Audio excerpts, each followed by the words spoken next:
Moins de 24 heures avant le mariage. Les hommes du camp commencent l'installation des tables dans le chapiteau.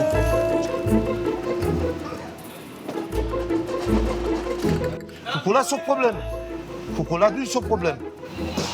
Vas-y, Galette. Les planches, ils sont pas trop droits, alors il y a des plus grandes, il y a des plus petites. C'est pour ça. Mais on veut une table. Nous, on veut une table qui soit bien droite.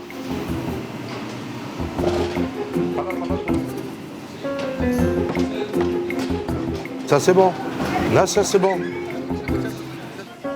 De l'autre côté, les femmes préparent le repas. Il fait 3 degrés. Malgré le froid, elles travaillent sans relâche. Pas de petit four, mais une spécialité régionale, à la gitane. On va faire les mangettes pour le mariage, les pinards, la choucroute, un bourguignon, pâte aux légumes, pour 300 personnes, 400 personnes. Elles doivent ensuite s'occuper de la décoration. C'est la mère et la belle-sœur du futur marié qui supervisent. Et qui est-ce qui a choisi la décoration? C'est ma belle-mère. Parce que c'est elle qui demande le mariage. C'est elle et le père du marié qui demandent. Donc c'est pour ça que c'est elle qui choisit. Pourquoi le rose? Parce qu'elle aime bien le rose. Elle a dit que ça ferait beau, que c'est une belle couleur. Voilà, c'est couleur Barbie. Salvano, lui, n'a rien trouvé à y redire. C'est ma mère. Elle a choisi la couleur, tout ça, le rose, le blanc. Il m'a posé la question. J'ai dit oui, c'est beau le rose et blanc. Sous le chapiteau, tout le monde met la main à la pâte.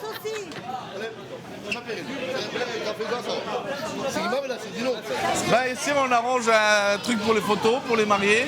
Et tout le monde prend des photos avec le marié et la mariée. Ça va faire une décoration, on va mettre des ballons, tout ça, des trucs pour la déco, quoi. À l'extérieur, une seule femme ne participe pas aux préparatifs. C'est Gina, la maman de Robinka. Seule la famille du marié est autorisée sous le chapiteau. Encore une règle d'un autre temps. Demain, elle va également perdre sa fille à jamais. Elle accepte la tradition, résignée. Ma fille, Robinka, elle va partir avec son beau-père, avec son mari aussi, il va rester, voilà, dans la maison, dans la caravane. Ah, ça fait mal. Ça fait très mal. On ne peut rien dire, voilà. C'est comme ça. C'est la vie. Il faut se marier pour quitter les parents. Il faut se marier attaché à son homme. Voilà. Ce que veut dire la maman de Robinka, c'est que sa fille devra obéir à son mari et le suivre s'il décide de s'installer dans un nouveau camp. La maman ne pourra pas s'y opposer. Le lendemain matin, 9 h. Le camp est encore endormi. C'est le jour de son mariage, pourtant Robinka a la tête des mauvais jours. Salvano, le futur mari, n'est toujours pas là alors qu'il est censé la conduire chez la coiffeuse. Il avait plus important à faire. Allô Salvano, tu fais quoi là? De quoi? T'es parti laver la voiture? Parce qu'on va louper le rendez-vous. Il y a les gants, il y a le truc qui va dans le chignon, il y a quoi avec? Il y a le collier, il y a tout, il y a toutes les affaires, il y a les chaussures, il y a tout. Le mariage est dans 5 heures. Robinka n'est pas coiffée, pas habillée. Son rêve de petite fille est en passe d'être compromis. Il est en train de laver le camion, il va revenir, là il va se laver. On a peur qu'elle a loupé le rendez-vous. Finalement, après une demi-heure d'attente, Salvano arrive enfin, sans s'excuser, mais dans une voiture toute propre.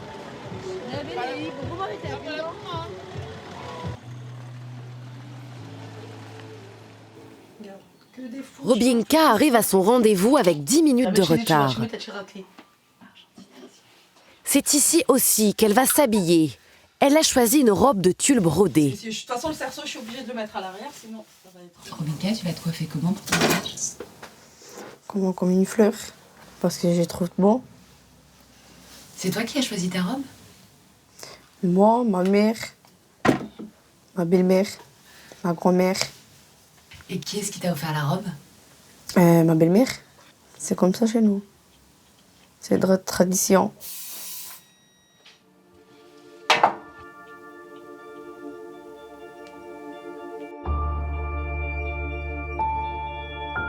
En quelques minutes, la voici déjà méconnaissable.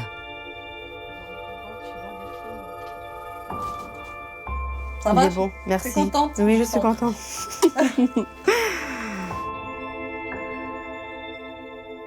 Tu baisses bien la tête en avant, s'il te plaît. Ce voile dans ses cheveux est une pression en plus. Elle va bouger, danser, mais le voile ne devra jamais tomber. S'il est temple, ça porte malheur dans les mariages. Ferme les yeux, ne les ouvre plus. Hein. Oui. Alors, Elle m'a tué. Oh, il est beau ton maquillage. Oh, on dirait une princesse. oui, merci. Tourne le chignon derrière, comment c'est? Oh my god. Au téléphone, J'aime trop. la créatrice de la robe. Tu feras des photos et tu me ramèneras à l'occasion. À chaud. Il n'y a pas de problème. Bon courage, hein. Merci, merci. Un bon mariage. Merci. Alors j'étais contente, hein. T'as vraiment réussi. Merci. Merci. Au revoir. Allez, au revoir.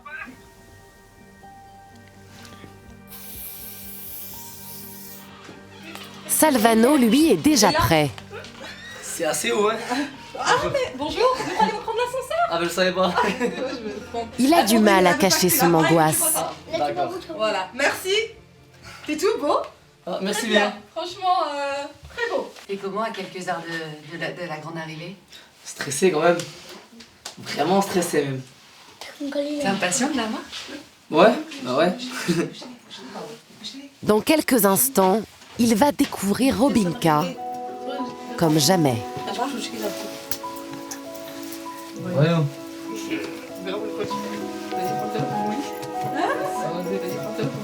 Tu la trouves comment? Hyper belle. C'est comme ça que tu l'imaginais? Non, là, sans mieux.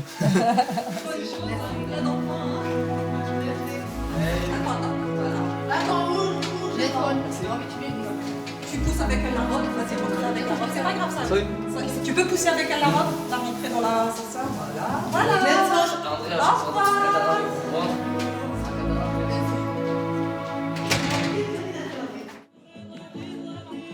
Pendant ce temps, dans le camp, les invités arrivent de la France entière. 300 gitans sont là. Ils guettent Robinka, qui n'aura pas le droit au moindre faux pas. Pendant son mariage, elle devra obéir à une succession de règles. Et ça commence dès sa descente de voiture. Elle n'est pas accueillie par son père, mais par le Tza, l'un des hommes de paix. C'est également à lui qu'elle doit accorder sa toute première danse.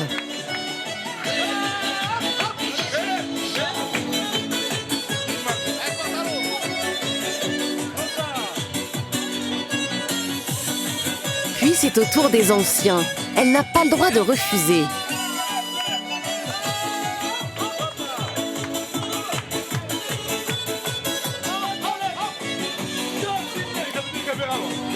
Enfin, vient la danse avec son beau-père et les hommes de la belle famille.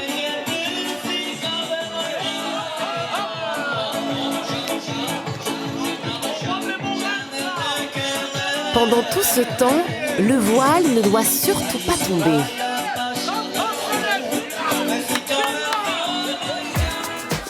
Elle ne retrouve Salvano que pour une séance photo sur l'estrade. Pour la première fois, ils peuvent enfin se montrer complices. C'est même obligatoire. Ils doivent faire la démonstration de leur amour à la communauté.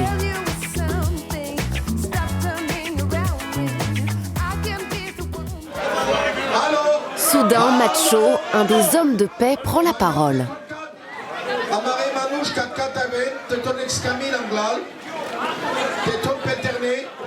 Malgré le bruit, l'instant est solennel. Voici le moment le plus important du mariage, la bénédiction des jeunes mariés.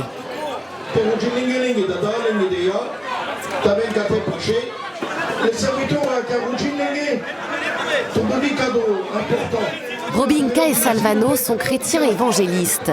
Des pasteurs vont les unir. Pas de lecture de textes religieux ou d'échange de vœux. Les pasteurs posent leurs mains sur la tête des époux. L'instant est furtif. Par ce seul geste, Robinka et Salvano sont mariés selon la loi de leur communauté.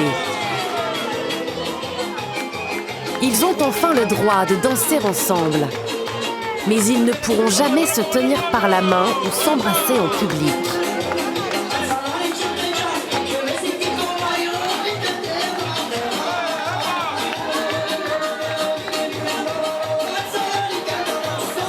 Dans leur coin, les hommes de paix veillent au bon respect des traditions. La fête peut maintenant commencer. Les petites filles en habits blancs s'imaginent déjà à la place de Robinka. Depuis leur plus tendre enfance, les jeunes Roms savent qu'elles devront épouser un des hommes de la communauté. Pendant le repas, seuls les hommes sont autorisés à manger assis.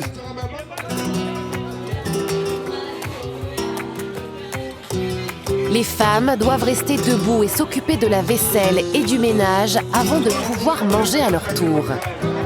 Même les jours de mariage, ces règles d'un autre temps perdurent. Puis, un des cousins prend la parole. Il annonce ce que les Roms appellent le daro. Encore une danse.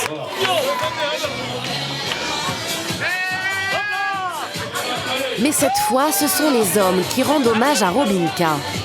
Par ce cérémonial, ils la remercient pour s'être mariée en blanc et avoir fait honneur à la tradition.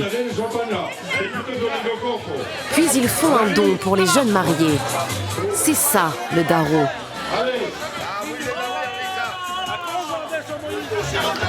L'homme annonce qui donne quoi et combien.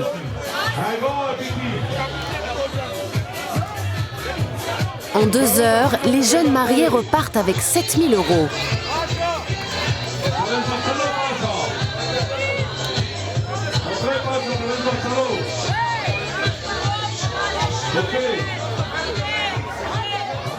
Il est maintenant 23 heures et c'est le moment que Robinka redoute le plus, la danse avec son père.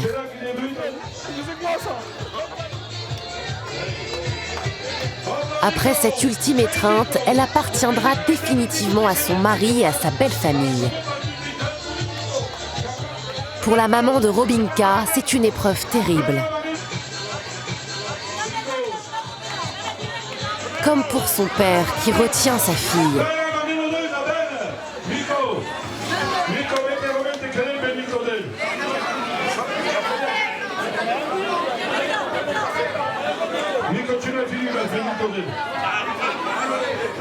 Une entorse à la règle qui provoque la colère des hommes de paix.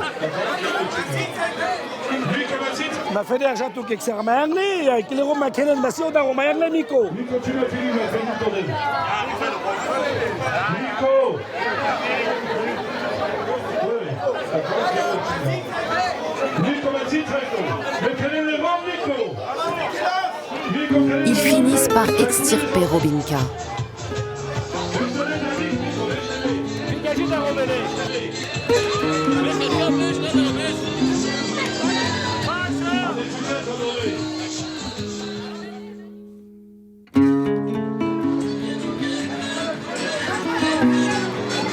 Immédiatement, les hommes de paix emmènent Robinka.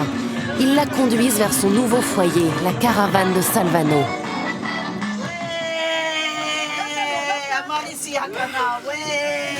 Elle a maintenant l'interdiction de vivre ailleurs. Robinka doit changer de tenue. Maintenant qu'elle est mariée, elle n'a plus le droit de porter sa robe blanche. Elle enlève sa robe blanche pour qu'on mette sa robe de soirée rose. Parce que là, on l'habille en rose. Ça veut dire que maintenant, elle est mariée.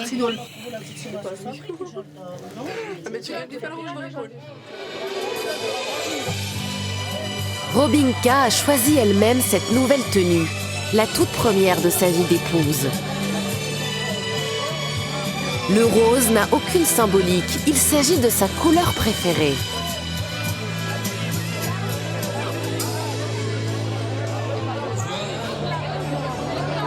La fête va se poursuivre jusqu'à 3 heures du matin. Robinka a retrouvé le sourire et son voile n'est pas tombé pendant la soirée.